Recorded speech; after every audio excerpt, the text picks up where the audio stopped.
The centralized control freaks are back to tell us how to live our lives. In case a next problem and lockdown happens, they are bringing back a permanent health passport.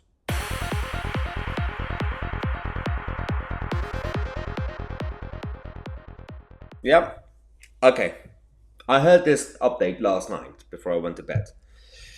And of course, I'm not surprised at what's going on. I'm not surprised that G20 and these sort of gatherings and summits are just basically a place for these leaders to just talk about nonsense and come up with these unanimous ideas to sign declarations. And this is about the global health passport. When did this happen? The world that we live in, whether you like it or not, is always very divided.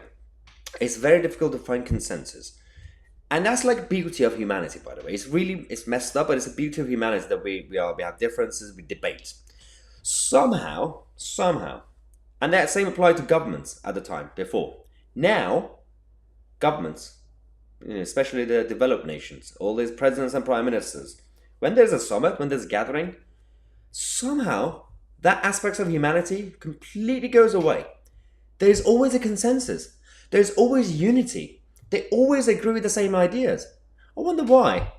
Oh, I know why. Because they've come from the same clique. It's the same tribe.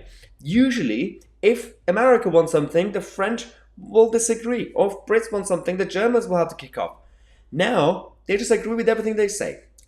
This is about what they've declared, and they released a statement, all these leaders from G20, saying, "We support the continued international dialogue and collaboration on the establishment of trusted global digital health networks as part of the efforts to strengthen prevention and response to the future pandemics that should capitalize and build on the success of the existing standards and digital certificates and blah, blah, blah." This is something that we knew was going to happen. We knew that they're not going to give up. We knew one day they'll come back with more lockdown ideas. That's why all these organizations and campaign groups who fought against the long-term lockdowns and third lockdowns and fourth lockdowns, fortunately, they haven't been eliminated. They're still in place because we know what's going to happen next. The control freaks are loving it because in the name of globalization, to make things more streamlined and more effective, let's just have everybody obeying to the same rule without actually realizing you have to personalize certain areas and certain cultures and certain geographical areas. No, they're all in favor of blanket policies because it's easier for them to manage. They don't understand that if you mix macro management and micromanagement, it just creates a bit of a bubble that one day will just explode. It's not healthy. It's bad. We need more elected leaders to fight against it. Now, we have Giorgia Meloni in Italy. We have Ron DeSantis in Florida. We've been talking about those two today a lot. There are others that are coming up. We have to support these figures to make sure that they get into the bubble, they get into the tent to fight back from within.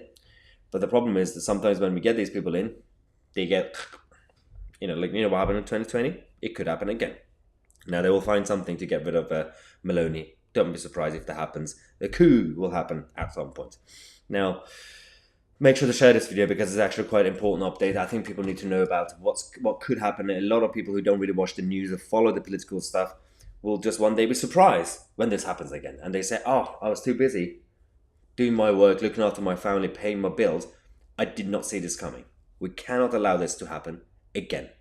I'm going to come back with more updates in half an hour about Emmanuel Macron, who wants to have a global one world government nonsense. He said it himself.